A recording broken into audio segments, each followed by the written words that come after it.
Welcome to River City Media. Special edition on Off the Record. Really, we might as well be the Sylvania football show off the record because we ride with the Rams, and everybody knows that this guy here was with us earlier this year. And we just want to welcome back Coach Tyler Vann. Been a heck of a journey this year, Coach Vann. Yeah, it's been a up and down, mostly up, but when our downs, we was the last downs one that's going to hurt the most, and hopefully one that kind of drives the work ethic from now until August 26th when we play again. And but I enjoyed it. This group of seniors that led this program this year couldn't have done it without them guys and this football team. They led us, and I'm proud of them. They worked hard from the day I got here, and we're going to miss them. We're going to have to replace them, as everybody has to replace seniors every year. But this is a special group to me, and I promise you this program's going to miss them. But they made us better. I think it's the start of something special here at Sylvania. And like I told them, we're going to win the state championship, hopefully sooner rather than later. And they was the start of that. So I'm proud of what they was able to accomplish this year. Coach, I remember the scene in the program, that movie that was so good at the end of it. And also in Friday Night Lights, the coach literally after the last ball game walks up to his depth chart, starts taking names down. How soon do you start laying out a depth chart for 2022? I started on Monday, the next Monday afterwards. But it's just me preparing for what we got to get ready for, and who needs to step into what role. It's definitely not easy taking guys out of the locker room and taking their name down, but they left their mark, more than on their roster. So, Howie, you got to see all 10 games this year.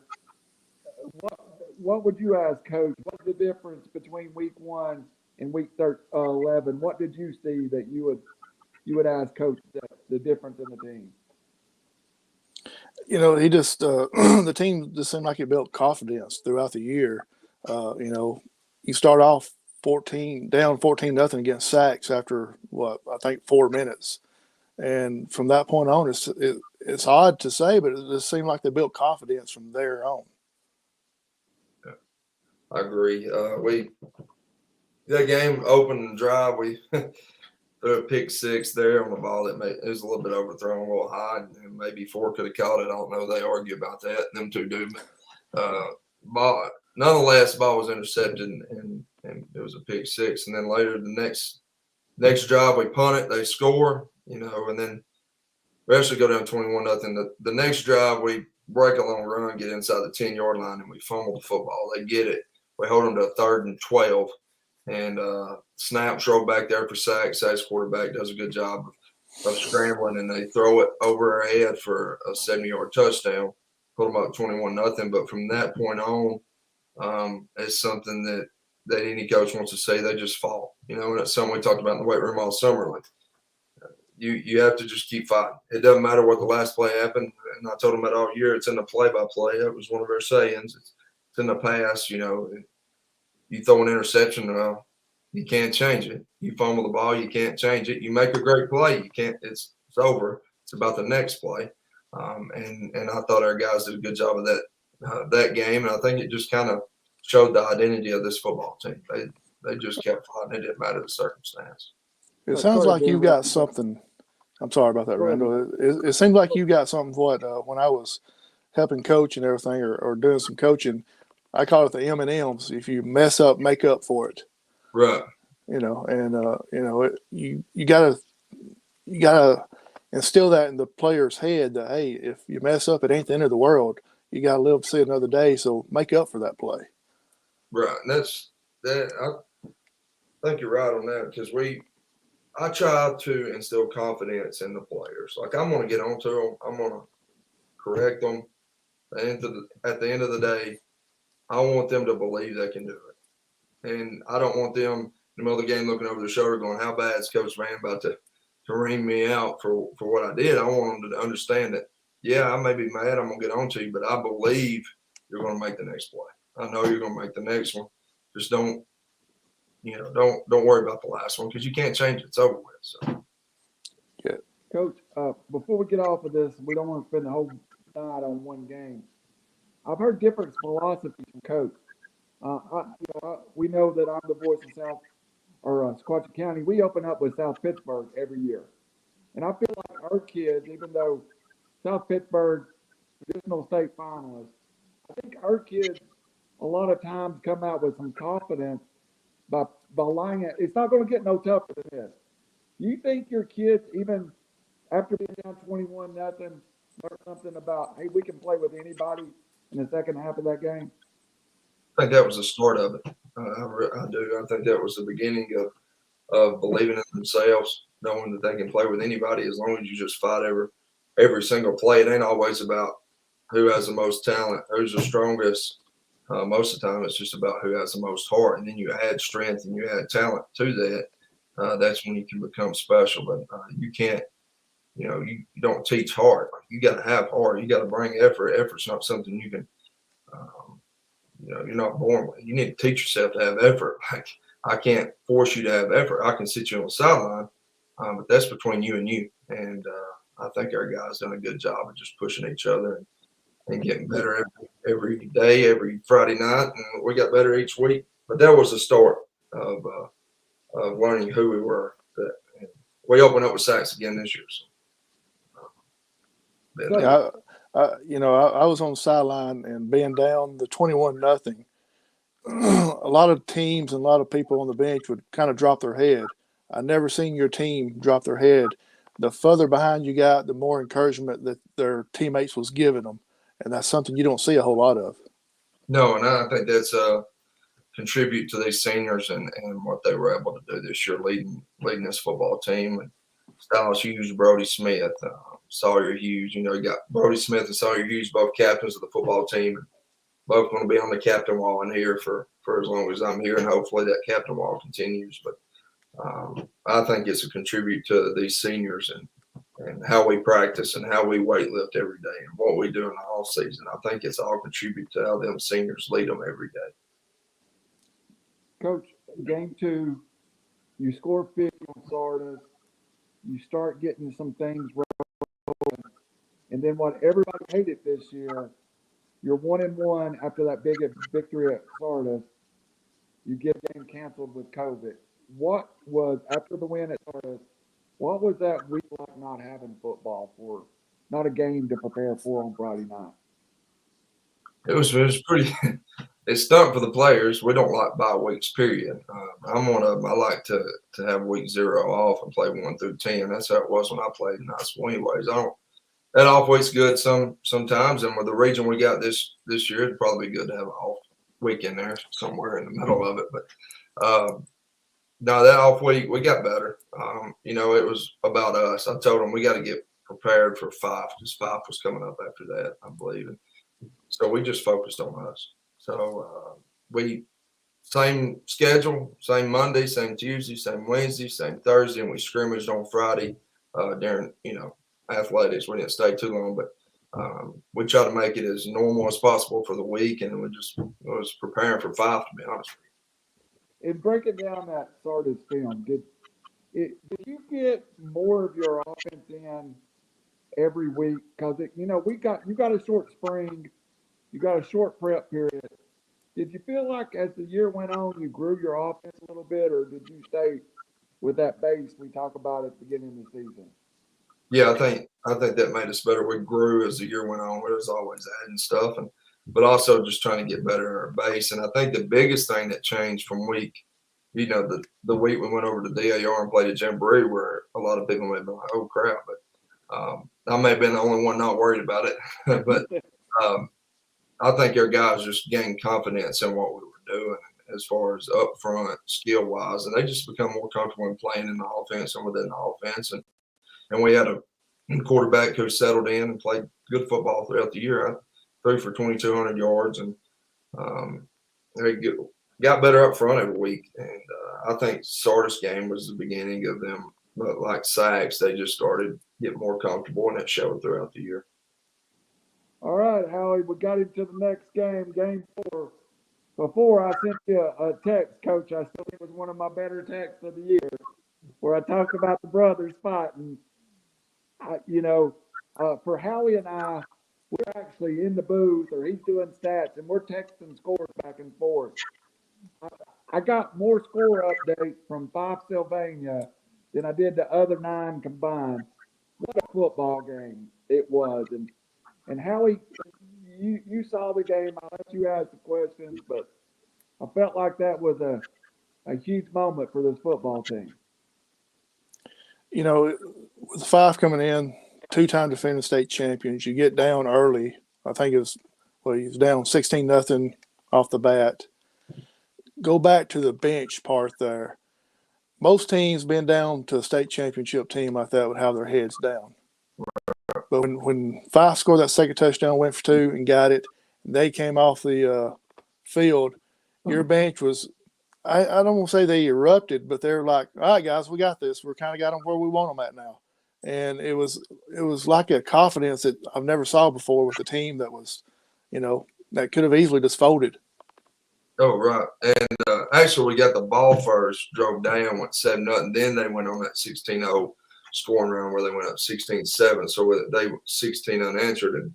And at that point, a lot of people, like you said, would question whether they're going to keep fighting or because Fyffe has that effect where I think the biggest difference in Fyffe football team is they just keep playing. Like the next down doesn't matter. They won a state championship against Montgomery Catholic. I think it all went back to Fyffe was Fyffe all night. Montgomery Catholic got up, maybe got a little too hot, but Fyffe just continued to be Fyffe.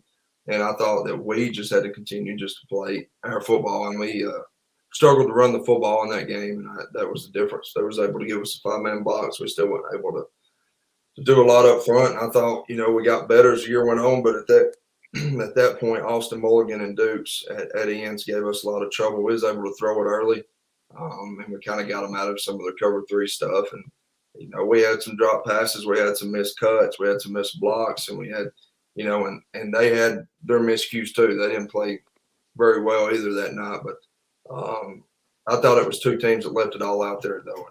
And we just came up a little short. But gained a little bit of confidence nonetheless. You never want to have any moral victories. I didn't count it as moral victories. And if you walked in our locker room after the game, you wouldn't have said it was a moral victory. It was hurt. It was upset. But at the same time, we understood that we just got to continue to get better and try to play them again. So. Coach, and we've talked about it. I keep saying this is big, this is big. We've talked about 2 football teams 2 football games you came up on the wrong side of the score. But the reason it was big is what happens next. I think at 2-2 after 4 games, the next 6 games you set a pace, not only for this year, but hopefully for the coming years of what Fyffe football could do. And you beat some good football teams, played some good football teams, but really starting the next week at Collinsville, you really kind of put the hammer down there for a little bit of a run. And 35-7 over at Collinsville. Now you're feeling a little better, aren't you? Yeah, feeling better. And that 35 come in a quarter, and I think about 4 minutes, we pulled everybody and we didn't score again, which our young guys needed reps. And our young guys, we got better that night, but we learned a lot on film for our younger guys than that. But our first group come out ready to go and put up quick points. Defense stood up, and I think it was just confidence kind of spewing over at that point, and that just helped it. It was a fun night. You had guys, seniors that had some big nights that night. It was enjoyable. I promise you, it's a whole lot more enjoyable when you're up big and you can kind of relax just a little bit on the sideline for after the 4 games we had. Howie, you texted me that night as I was leaving the booth and gave me the score, and you used the words you felt like you saw something different. What did you see in that game that made you text me and say that, hey, Sylvania looked good tonight? Was it an execution, or did you feel like things were coming together?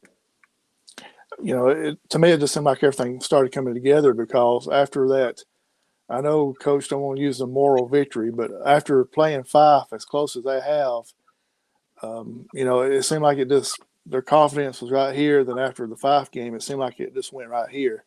Most time after a loss, your confidence drops, but it was right the opposite playing that close as Fyffe because they knew, hey, if we played with the two-time defending state champs, we can play with anybody. And it seemed like it just changed after the Fyffe game. I agree. It's confidence. You saw it. You could see it in them, and they was already believed in themselves, but that just helped them that much more. They just knew that, you just play hard, give everything you got, and do your assignment. Hopefully everything turns out all right. I was proud of them. Kind of rode us over in the rest of the season. Coach, yeah, and then you went to Asbury. You scored 35 at Collinsville, go to Asbury, get to play young people again, score 49, 2 weeks in a row. How much did you add or take away from those 2 weeks to your plan? We worked a lot on us getting better. That we was worried about the opponent, but offensively, we worked a lot on what we needed to do in the pass game to get better. Pass protection was a big key during that time, just getting more protections in and them understanding why we call it, how we call it, who we call it to.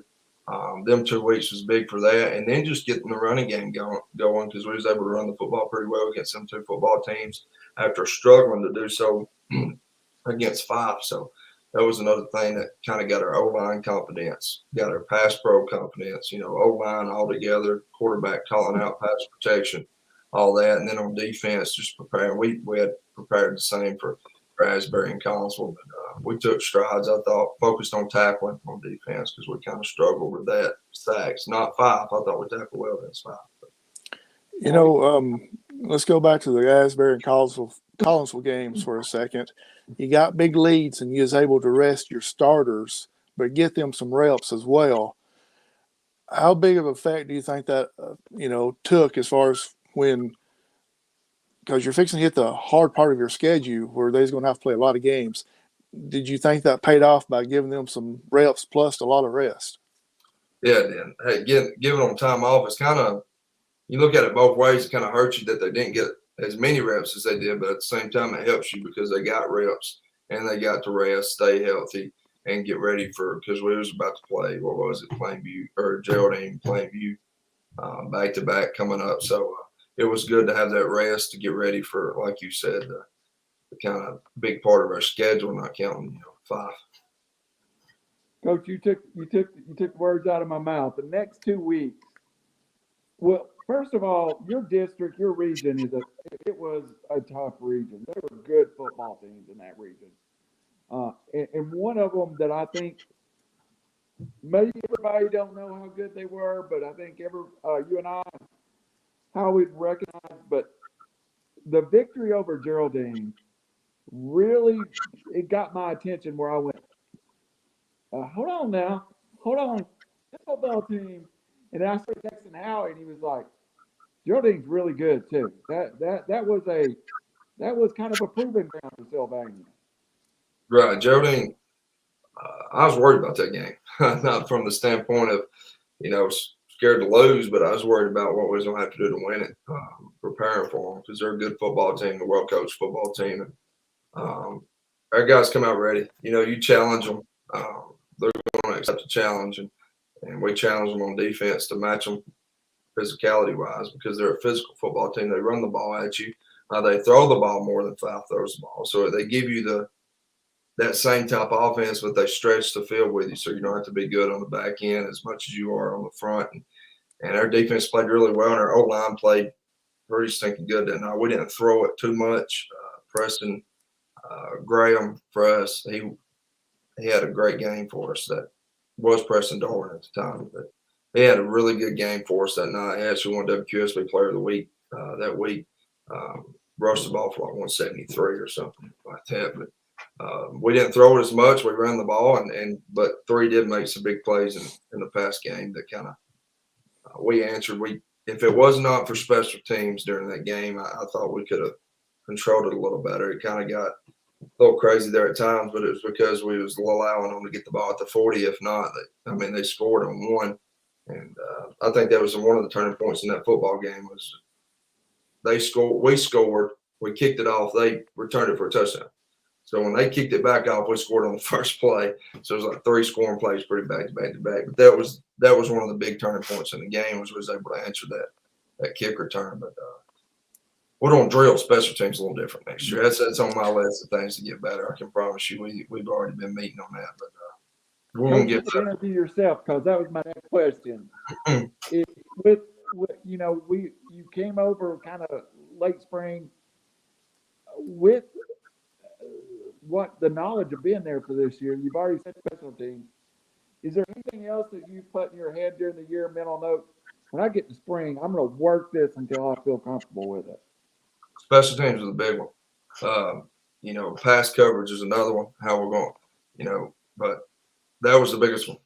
Special teams, because we struggled in a few phases of special teams that, good football teams need to be good at all 3 phases. We can't lack in one phase of the game and expect to win big games.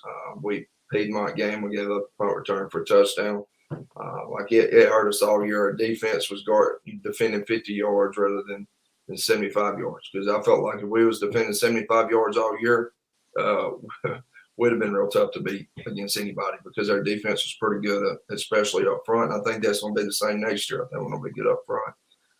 But we're going to drill, we're going to do things different on special teams. We talked about spend more time on special teams and drill a little bit different, because, if you're not getting better, you're getting worse. If we tell the kids that, then we as coaches got to do the same. We got to continue to get better. And that's in all 3 phases of the game. Coach, it's a crazy question, but I always wonder, and I always ask every coach this question at some point. How do you find your place kicker and punter? Was it just an open audition, or are these kids that came with kicking experience? I wish that was good. That was tough this year. We opened the year against Sachs, which could have been a difference maker. We ended up having an 8th grader, Connor Andretti, who kicked for us, I guess, 3/4 of the year. But to start with, we didn't really have a kicker. We was trying different people. Couldn't really find one. So we was going for 2 against Sachs, which in turn kind of hurt us, because when we was going for 2, we was going for 2 to tie the game after being down 21-0, come up short, and could have been a different game if we'd have tied it. Although they did have a defensive holding that they missed. I can give you every missed call that we had this year. That's just how I am. But they may not have missed it. In my opinion, they missed it. But, having Connor Andretti come in as an 8th grader, he played junior high. He kicked at the start of practice for us, and then he would, be gone, because junior high we did during school. But he did a really good job for us. I bet his percentage was high. I don't know the exact number, but he made a lot of extra points for us. It changed it when he came in. And he's just an 8th grader, so we're going to have him for 4 years. So I ain't got to worry too much about placing.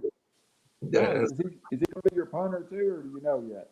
No, we got a punter. He's at Drennan Townsville. He'll be a junior. He's booting it well. He's getting better, and he works on it all the time. He's always out there. Right now, he don't play basketball, so he's still working. He wants to be good. So punter, kicker. Hopefully, we get Connor Andretti booting it through the end zone, so we ain't even got to worry about covering too much. Al, you got any questions before we get? We're going to be stuck on the next one a little while. You got anything before we get there? No, just like Coach said, they gave up probably more points on special teams most games than the defense actually did, because of struggles there early on. But they got that fixed roughly around this area after the Geraldine game. It seemed like it was a lot better than it was the first part of the season. So I said week 1 before we did our first interview. There's 3 games that I've called in my life I consider beyond special. That's Berrien County, South Pittsburgh, Sequatchie County, Bledsoe, and the third one is Sylvania, Plainview. Those are the 3 robbery games that I've showed up at, and you get a different feeling walking in, Coach. And this one was big. You come off a very physical Geraldine team, and you got Plainview. Were you nicked up? Were you banged up from Geraldine? Did your team just go, I don't care, it's Plainview week? We were banged up. I think Sidney Decker, that was a week, I think he kind of retweaked his ankle. He set out I want to say, sit out 3 days, Monday through Wednesday. We didn't have him back till walkthrough day. And he was one of our better. He was our better. He's a really good tackle for us, being a senior leader, and then really good defensive end for us. Didn't play a lot of defensive end throughout the game, and we was able to get him out some. I don't even think he started at DM because of it. But coming off that Geraldine game, not only was it a physical game, and we sustained a few, I wouldn't say injuries, it was one injury and a bunch of guys just hurt, banged up.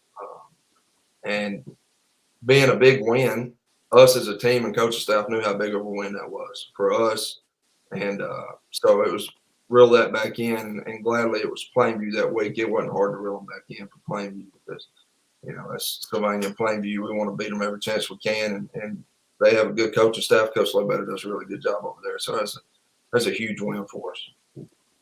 Allie, being at the game, is there a point, and I think in the 4 Sylvania Plainview games I called, there was a point where you could just see one team's will kind of take over. And that's the kind of game it is. It's a game of smash mouth lineup. Was there a point when you were watching the game you went, okay, they're kind of imposing their will at this point, or were there a moment that sticks out in your head? I was just opening kickoff. Sylvania came out ready to play. I mean, the score didn't indicate how bad that Sylvania really beat them because of, Coach Vann putting in some of his subs and them getting a couple quick scores there toward the very end to make the score look a little bit more respectable. But to me, it's very seldom that I see a Sylvania Plainview game where it's like, hey, this is not really in doubt because Sylvania just flexed their muscle from the get-go. Now, Coach Vann may think totally different about that, but to me, that's what it was. It's just basically from the get-go.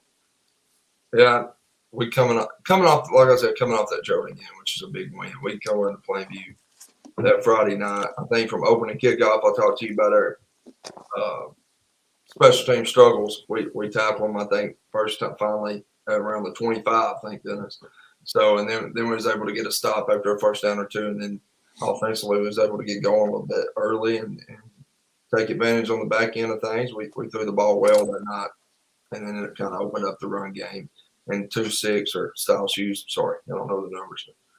Styles Hughes and 3 and 23 all went to work, and I was proud of them. It was a fun night, Back-to-back games, I think it really showed how our defensive line and how much they mean to us. Our deep front, linebacking core, and then our corner safeties, of course, but our front seven was really good this year, and they got better, and I think we're going to be better next year. We're going to work to be better anyways, but Coach, I've interviewed you enough now that you're getting the questions before I even ask them. That was the next question I was going to ask. What group did you see that growth, maturation? And you just said the front seven. Was it the physical game at Geraldine? Was it just confidence? What grew that group together? That Geraldine game was a big one. Just being in we play a lot of physical games in our region with Fyffe, Geraldine, and Plainview last year. And it's going to be the same way this year in this region we're playing in. It's going to be smash mouth football. We got a bunch of teams that just want to run the football right at you. And then there's a little mix of some spread teams like ourselves. But we don't have to – I'm sorry, I just got a phone call. Got me off track. But that was, I think, playing in a physical game, as many times as we do. With teams that just want to run the ball at you, really helped our front seven because we're a physical football team. We pride ourselves in being physical and how we practice and how we do other things. So that front seven with the leadership of 26 at Mike linebacker, that was a big deal. And, there's always – I was talking to the staff the other day. There's always a player or a couple of players that really just you go into the year, you expect something out of them.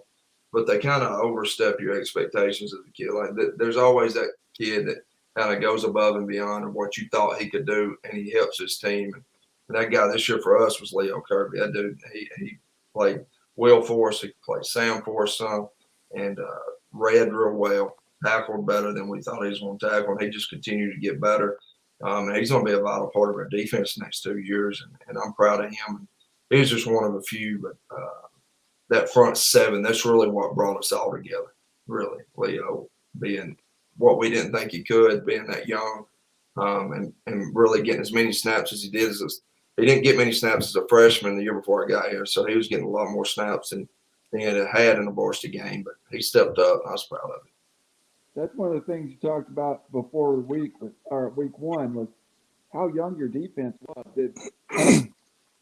By this point, the Plainview game, sophomores are playing like juniors, freshmen like sophomores. Do you see that? You see that growth, Coach? Are they something that happened Plainview week that will be your memory for you ever? I mean, is it just your first win, first year as a head coach at Sylvania? What was that moment that kind of went, hey, I'm head coach at Sylvania and we just beat Plainview? I think when the horn blew, I was really happy. Like Cheney said, we had the game under control, completely under control. I subbed, they scored.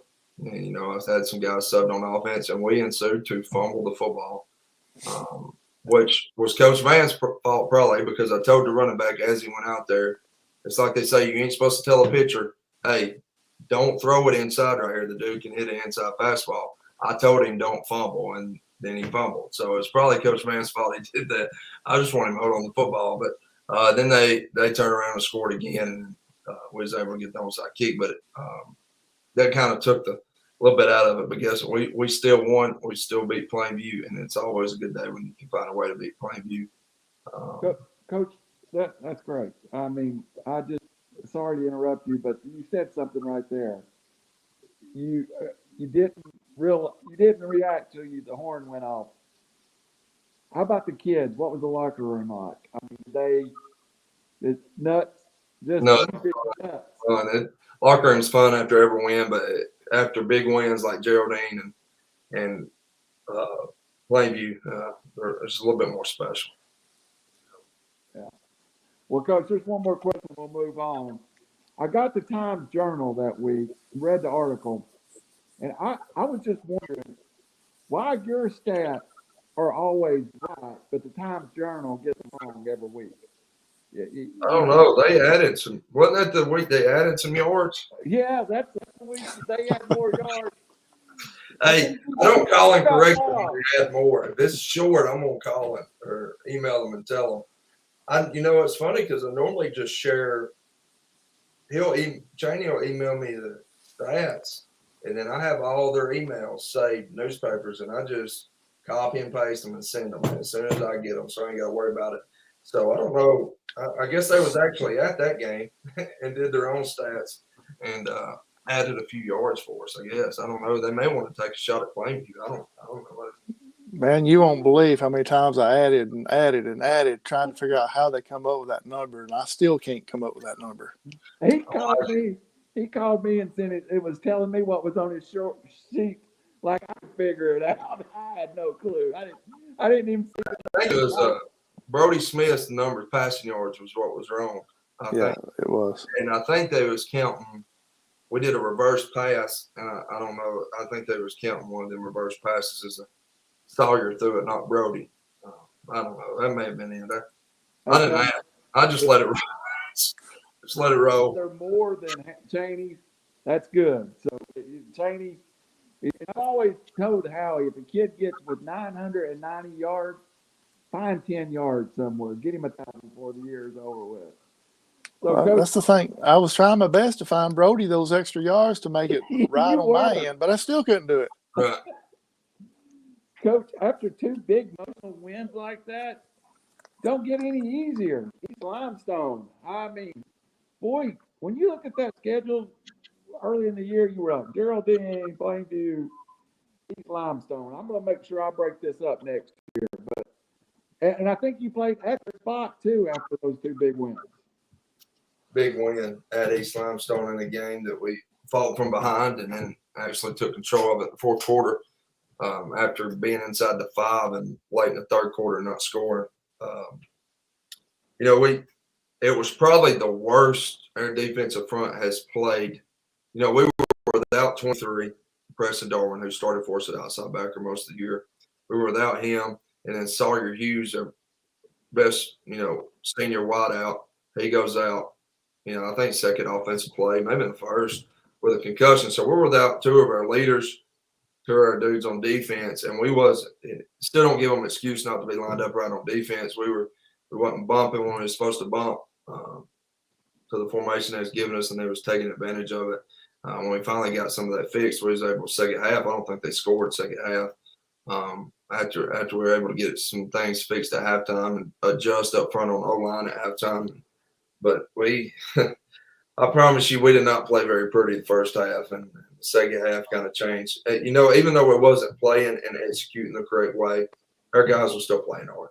And if it wasn't for that, we'd have been probably in a little, bigger hole. We probably wouldn't have been able to climb out of. But they continued to play hard, and we was able to get some things fixed at halftime and come out and really control the football game from about, I'd say, towards the end of the third quarter on. We was able to control. It's going on the road like that after two big emotional wins. Is that super tough on kids? It was just about reeling them back in, just going back to work on Monday and Tuesday, and trying to get better and preparing for East Limestone. And I don't know the answer to getting them to put things behind them. All I can tell them is you got to treat it like we do bad plays. It's behind you. You got to move on. It's a great win. Enjoy it through Sunday and understand you got to put it behind you and move on, because at the end of the day, East Limestone don't give a rip that you beat Plainview, and vice versa. The next team don't care who you beat. They're just worried about beating you on Friday night. So but our guys kind of reeled it in and played really hard in the second half and executed better. We just wasn't executing the first half, or I thought we could have been in a little better situation. They played a lot of man coverage, and it did not help when Sawyer went out. But Zach Anderson stepped up big for us that night. I think he received I think it's close to 200. But he had a big night. And just like that, just different guys stepping up on Friday night and coming through. That's what good teams are about. It ain't about one person. It's about the team and who's going to step up each and every Friday. You had a big goal line. I'm sorry, Randy, but he had a big goal line stand right there, I think, right at the start of the fourth quarter, and got the ball back at the 1 yard line. And you basically told your team, let's win it right now. And you went 99 yards, if I ain't mistaken, for a touchdown, the go-ahead touchdown. 99. Yep. And, that was key because it deflated them. It deflated East Limestone. They was done after that. Yep. And I think going back to we're having I think there was a penalty when we scored, I believe. And our special teams problems we already had. But we decided we was on onside kick it. So we onside kicked it and got it. And then we was able to go up 2 scores, which really kind of put the game more in our hands. It made them start throwing the football more. And they wanted to run it. And that kind of helped us. But like you said, it's just that 99-yard drive is just what I want Sylvania football to be about. Backs against the wall. Let's make something happen. That's what we want. We don't want it to be easy. We want to fight our way out of something. We want to be known as a team that doesn't matter the situation, doesn't matter what's going on around us, because of how we work and how we practice and how we prepare and how we focus on all the small things. It doesn't matter what's taking place. We just want to fight. And may the best man win. If we lose, giving everything we got, well, we can walk out of the locker room with our heads held high. But we ain't giving everything we got, then you deserve to hurt. Coach, and Howie, this is I've got to plug in some power here. This is a question. Like I said, we talk after every game, Coach, and the one thing that Howie expressed to me, and I think taking stats, was that first half was super frustrating for you as a coach and the kids. When you get into what's your process when you get in there at halftime? If you know the kids haven't played their best ball, are you a rah-rah guy? Are you a kick the chalkboard guy? Or is it different according to where you're at and what you need the kids to hear? Well, there was only one time I really got real frustrated at halftime, and that was North Sand, but that's a later thing. But East Limestone, like I said, it was more about splitting up. When I go in, I say a little something to them, and then we split up and we got to meet. And it was more about getting to meetings as quickly as we could get to meetings after meeting with the coaches, because we needed to fix stuff. It wasn't necessarily all about what the players was doing. We as coaches need to fix some things. So we was able to meet with them, fix some things, and come out and execute way better the second half. And I think that's contributed to their assistant coaches. They did a really good job on Friday night and throughout the week of putting a game plan in and then adjusting on the fly, because if football is about adjustments, and that's something I love about being an offense coordinator.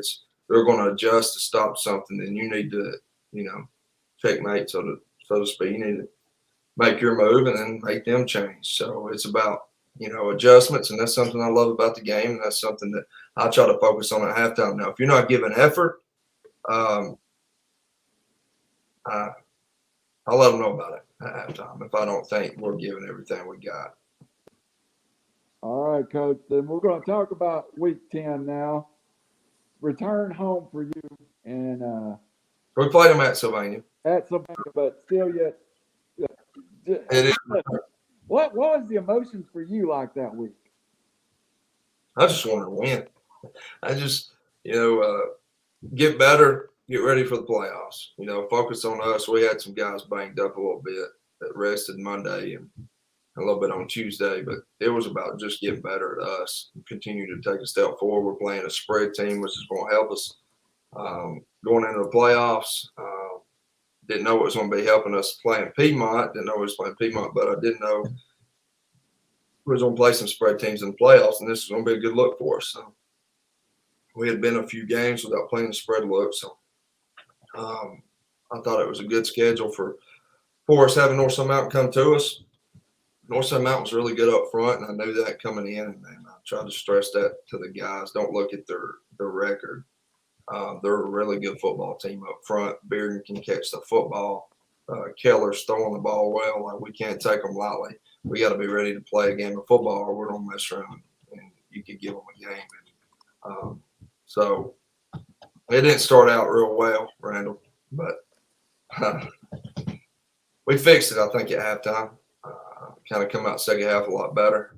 First half, at halftime, that was one of them I got on a little bit because I didn't think they were ready to play. I think they was looking ahead to the next game as much as it was just not playing hard. I think they was just looking ahead and getting ready for the playoffs, coming off 3 big wins, and then them just kind of record watching and not listening to Coach Vann. Coach, that's interesting to hear you say that, because not a lot of coaches will admit that sometimes, but you have started the season 2-2. At this point, you've won 5 straight. Me, if I win 5 straight at Madden, I'll start talking over the TV set. But 17-year-old, 16-year-old won 5 straight, beat 3 really good football teams. It can get away from you a little bit in the locker room, can't it? It can, and it's about them just understanding that what got you to win them 3 games. Because what got you to win those 3 games, you ignoring what got you there will get you back losing football games just as fast as you got to win them. So it was about just them needing to focus on what was at hand. And I think it was them looking ahead to the playoffs more so. But there's a couple things there that kind of weighed on the first half of Northside Mountain. And I'm not taking away from Northside. Northside come in with a good game plan. And Coach Vann, I normally practice odd and even every week during inside. I'll switch it up because you never know what you're going to get. Well, I saw odd on film for Northside. That's about all I saw. Then we get in the game, and they're stinking even, which we've seen that, but I ain't gonna get into all the. But anyways, we needed to practice more. That was Coach Vann's fault that we didn't practice that front more that week, and I didn't have them prepared the right way, and so I'll make sure that don't happen again. But our guys answered the bell in the second half, played hard. Preston again made some big runs, 26 made some big ones, and up front just did a better job of answering Northside up front. I don't think our guys really thought Northside was going to be as physical as they were up front. I think that was a little shock to them, but they answered the bell second half. To attest to, I'm sorry, Randy, but to attest to the halftime speech there, I usually run in at halftime, give him the stats that he needs, and get out and watch Jenny and the band real quick. But this time I had to interrupt his speech to give him the numbers, because usually, like he says, he gives a quick little here's what we need to do and all this, and then he turns it over to the assistants. That one there, he took up majority of the halftime giving his own speech, and that's unusual for out of the first 8 games that I saw this year, and I could tell that he wasn't happy about that. So when he says he gave, kind of got onto him, he really rode him, and you could tell a difference in the second half. It was like a whole different team that came out. Got to do it sometimes, I guess. Yep, sometimes I wish we didn't have to, but that's part of it. They, that's the reason I love this team. Love that group of seniors. Going to miss them, but we just got to continue that same. We're trying to build a culture here that breeds success, and to do that, you have to do that year in, year out, day in, day out, like we do in the weight room right now. If you ain't giving everything you got tomorrow in December, then why you don't give everything you got in August? Like you're in the off season right now. This is where we win football games, and our mottos. We're trying to go from good to great this year, so that's one of our mottos. And to do that, you have to don't miss a rail. Be great every day. Get better. Speed training days. Get better. Get better no matter the day, and our guys will do that. We're excited. All right, Coach. It's time for you to admit a shortcoming. Now, I have a math degree from the University of Tennessee. Everybody down in Alabama can feel sorry for me now. There's 2 things I can never be in life: a nuclear scientist or the guy that figures out Alabama State High School football tiebreakers. Because I've read the book about 8 times to try to figure out how you play Piedmont, but it kind of finishes in a 3-way tie. But the way it goes, you end up with. How did that all work out, Coach? Because I read the Gadsden Times article about tiebreakers, and I didn't know any more than when I started. So you explain. You know any better than I do? They had a 3-way tie over there, and Sachs beat Piedmont. No, sorry. Ohatchee beat Piedmont. Piedmont beat Sachs. I think they all beat each other. Okay. Yeah, that's right. And Sachs beat Ohatchee. So all 3 of them beat each other, but Sachs they ended up with the most wins as far as non-region wins because they got our win. They beat us, so they got 8 wins from us. They beat Geraldine. They got what? Geraldine had 7, maybe. 7, yeah. Anyways, and then the other non-region they got some from them, but all them wins added up with them in first place in that region. And then you had Piedmont, Ohatchee, which then went head-to-head. Ohatchee beat Piedmont, so Ohatchee got the 2 seed. Piedmont fell to that 3 seed. Obviously was not a 3 seed as they went on to win the state championship. But, I saw Coach Smith down there, a really good guy, at the playoff meeting. He said, I'm going to be honest with you, Coach, I hadn't traveled since I've been at Piedmont first round. I said, that's about par for the course for Coach Vann. But our kids played hard. They're a good football team. So Piedmont is a good football team, and Coach, 8-2 going into that week, you opened up with the state champion. There is no ifs, ands, or buts. You had the toughest test in the state of Alabama week 1. How did the kids respond to playing Piedmont? Do you think they welcomed the challenge? They were excited. Really, they wanted the opportunity. We knew we was going to have to play them, at some point. Might as well play them now. And they prepared the right way. We had a really good week of practice. Probably one of the better weeks we've had.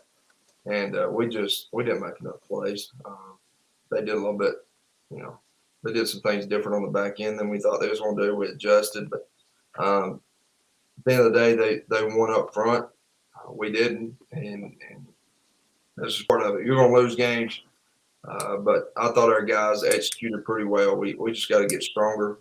That was one of the biggest things. I thought we was outmatched a little bit strength-wise, but we just got to continue to get stronger, get better with our first steps, with our hand placements, like I always talk about, small things. But, that's a tough round 1 matchup, but at the end of the day, I think it's going to make us better because it's going to be a driving force for us throughout this offseason.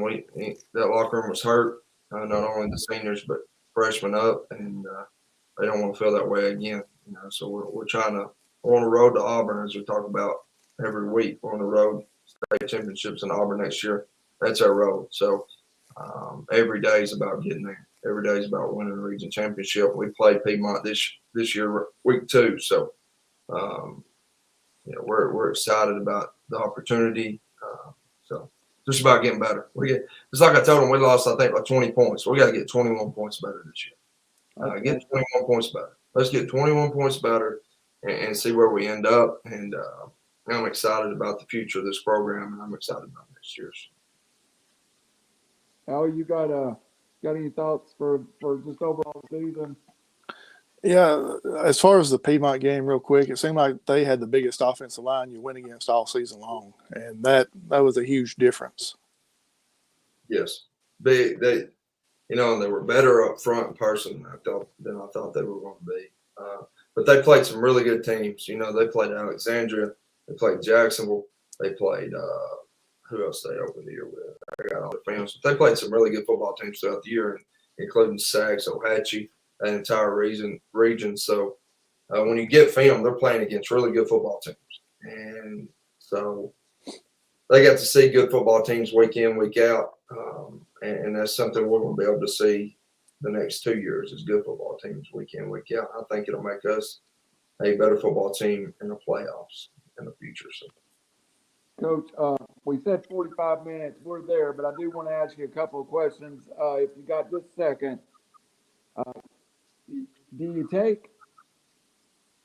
how long of a break do you take before you start planning spring? Are you in spring planning mode already right now today? We're in planning mode right now. Like as soon as the season was over, I gave them a week off, and then we started back the next week. They're weightlifting, and I went ahead and made a schedule all the way through Christmas, and then I'm working on the schedule the rest of the way through spring and the summer. And then we're coaches meeting. We're about to start coaches meeting every Wednesday evening, Wednesday night late after church. So we're just trying to get better. Everybody as a staff, we don't meet offense, we'll meet defense, we'll meet special teams different every week. And we're just going to talk about, we're going to start from square one, from as base as you can get and just expand. So every coach in that office is getting better. We're making each other better. We're talking about how we need to improve in every aspect of football. And like I told you earlier, if you're not getting better, if you're not trying to get better, I think you need to get out of business myself. That's awesome, Coach. Coaches. I mean, that's how you get better when you got good people around you that can press you too. Right. That's great that y'all are doing that. Howie, any questions heading for the spring and for next year from you? Yeah, I haven't seen the schedule yet. Have you got it finalized yet? The not necessarily dates, but kind of when you're going to take place with some of these teams? Yeah, it's finalized. There's only one question mark I'm trying to get figured out, but as far as non-region games, I think I've got it straight. We're going to play them. I just don't know where yet. I really don't want it to be here and have 6 home games this year, and I don't want it to be. I want to go on the road to play them, and that's Pisgah. So we're trying to work some things out there, and I think we're going to end up working that out. Play them week 5. That's right. Yeah, we're trying to do Pisgah and Plainview. So, anyways, we're opening with Sachs, like I said. Then we're going to have Piedmont, Ohatchee, Geraldine back to back to start the year. Then we'll have Pisgah, and then we'll end it with Glencoe, Plainview, Hopes Bluff, Westbrook, and then we're going to play 5 to end it out non-region. Oh, Coach, you don't mind. You're going to test yourself there, aren't you? Test yourself. I told somebody the other day, if you just go off last year's resumes, I don't know if you can find a 1 through 4A team that's got a tougher schedule than we do.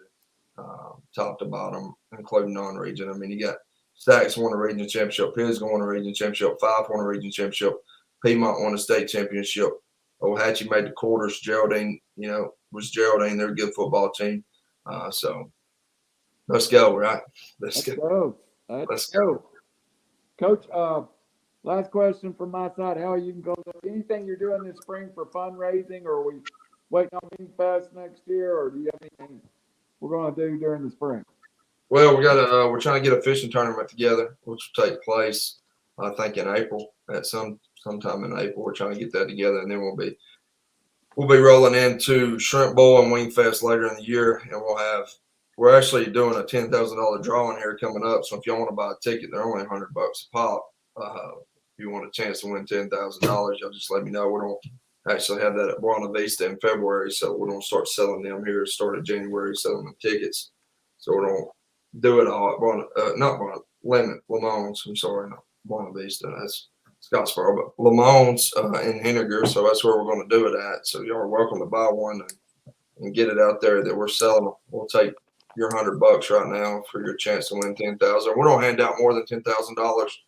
I think we're going to hand out more close to $15,000, counting, second, third, fourth, fifth, sixth place. And we're going to have some door prizes if you show up there to eat. And we'll have a whole bunch going on that night. It should be a fun night. Coach, make sure to get me the advertising through Howie so I can run it on all shows on the network. You'll take Chattanooga money just as easy as anybody else's. So I'll take Tennessee money. That's you'll volunteer money. it's money. It'll bounce. Be careful. It'll jump into a McDonald's bag on you if you don't watch it. Oh no! Be careful. Be careful when you say that. Yeah. I'm gonna tell Luke Pruitt you said that. Oh, don't tell him. I got to see Coach Pruitt the second week of next year with Marion County. So I'll get in trouble for that one for sure. That'd be good though. That's Dale Pruitt, right? Yeah. Coach. Yeah, we start every year back to back with South Pittsburgh and Marion County. So we get to find out where we're at real fast. So that's a good way. That's a good way. 20 miles apart from us too. That's right. So a lot of fun. We'll be involved, and I'm sure we'll follow it up next year. We definitely will do more of these coaches shows, but maybe we'll have something for Wings Fest too. But thank you for the time. You didn't ask no crazy questions. Have you got one before we leave? No, man. The only thing I got to say is the Coach Vann has got a lot of support at Sylvania. Everybody seems to like him. He's got the support. He's got the something you don't see very often. He is, if I'm mistaken, he's helping with the basketball with Coach King, and Coach King helped him with football this year.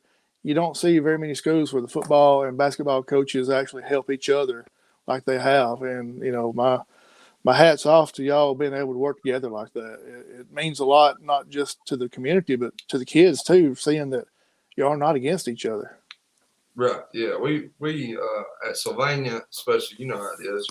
We got to share athletes. If you want to be good at every sport, which we want to be, you have to be able to share athletes and understand that we want them to play all three sports. We don't want to play football, basketball, baseball, or any sport they want to play. So that's big. And knowing Coach King growing up playing against him, that also helps in the fact of us working together. And the biggest thing is about them boys staying in the weight room, even through basketball. And he does a good job of keeping them in the weight room, which is a big deal to me as a football coach, because I believe you need the weight room in every sport. I think in-season work's just as important as off-season work.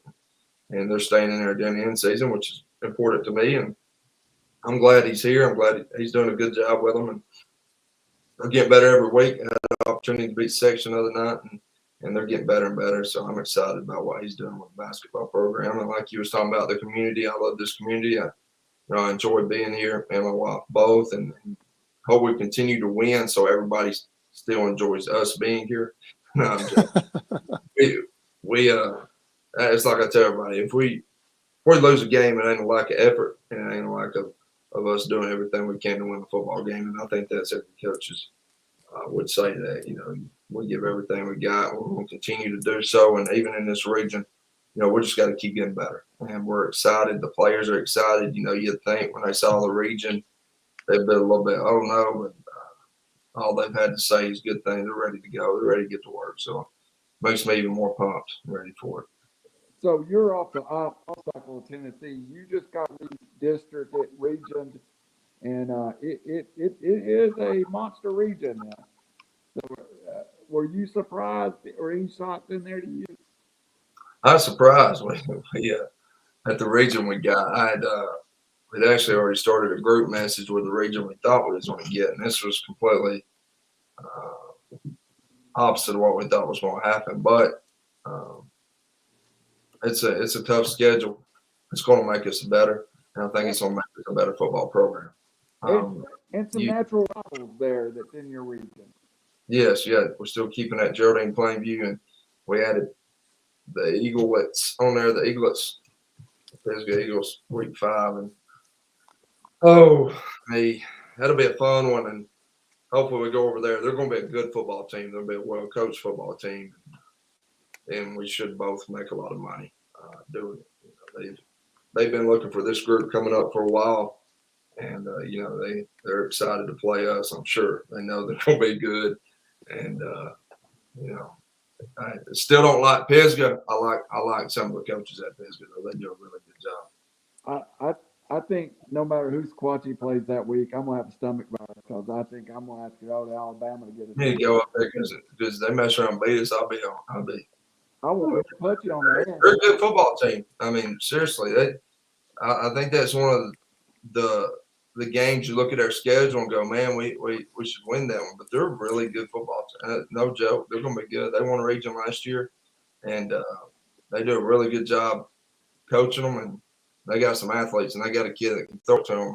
And so there's not a game you can really look at on that schedule and go, we win this one, this one, this one. Oh, 1 through 10 football team. 1 through 10, you better be ready to play football, and you better be, it's going to be a physical game, and we're excited about it. So I'm excited. It's just tough. It's big to stay healthy throughout that stretch, and but same for them. It's like I told Coach Clark the other day. We ain't the only ones got it tough. Everybody in the region's got it tough. Everybody's got to play everybody. So that is. So. And I'm sure we'll get together before Wingfest and the preview show together. We'll be at Wingfest. And I heard Shrimp Bowl. So a fat guy ear perked up when I heard Wingfest and Shrimp Bowl. I may stay for a couple of days and eat leftovers. You never know. Yeah, we had that Shrimp Bowl. It normally happens around June. So we do that out of the lunchroom. People can come see it and kind of talk and congregate. So we're going to get that going again. Well, I know one fat boy will see you. That's me. So we appreciate it, Coach Vann, Howie Cheney. Again, Coach, maybe we'll get together in spring. Are you having a spring football game? As of right now, no. We're playing a pre-week 0 jamboree right now. I think I've got North Jackson and section locked in to come into Sylvania. I'm working. Nice.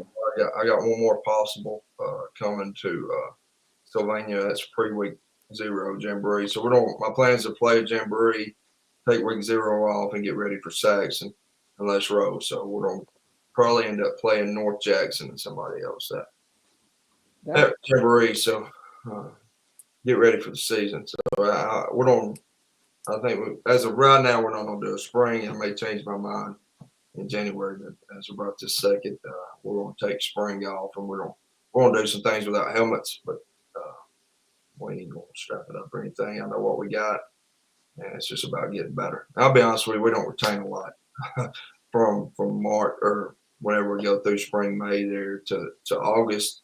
There'll be a lot of reteaching there, so we're just gonna work on us, get better with what we need to get better at, and get ready because we're gonna start a week early. I like starting a week early. Some don't, some do. I guess it's preference, but I enjoy getting that week head start on everybody, getting to practice and getting ready to roll. Sounds great, Coach. How you got any final words? No, to quote Ric Flair, to be the man, you have to beat the man. And it seemed like week 2, you got a chance to do that. Right off the bat.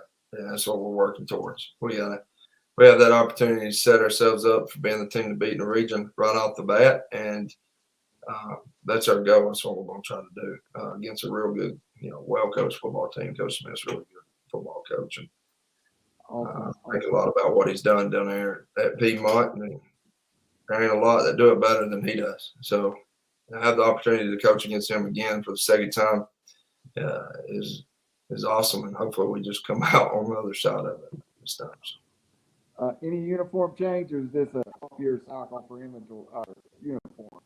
We're new home and away, brand new jerseys, brand new pants. We're going all Adidas. We actually signed an Adidas contract the other day. So no, I love Adidas. We're going all Adidas. New stuff's coming. New paint color on the helmet. We're going back old school. We're going green with Vegas gold horns painted back on them. Because when I think Sylvania, that's what I think of. So I love Adidas. Tippy was Adidas school till about 3 years ago, and I still think that the nicest looking uniforms in college football and high school football are Adidas uniforms. So yeah, I'm well kids with are, you. kids are excited about it. I'm excited. So look good, you play good. So we got to make sure we look good.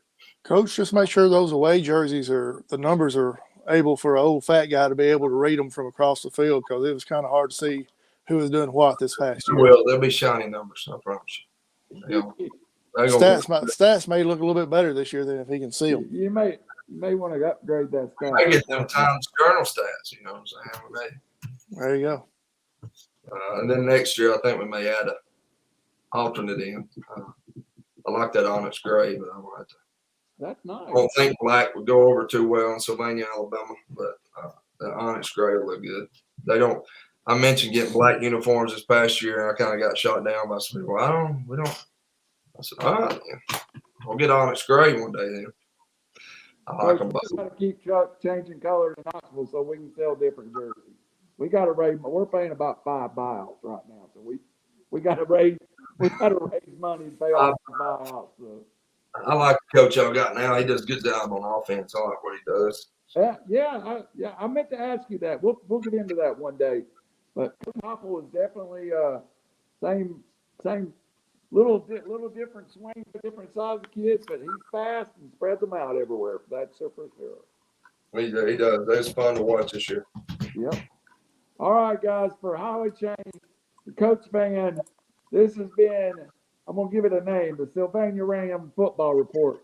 And we're going to be back again sometime this spring, so stay looking for us.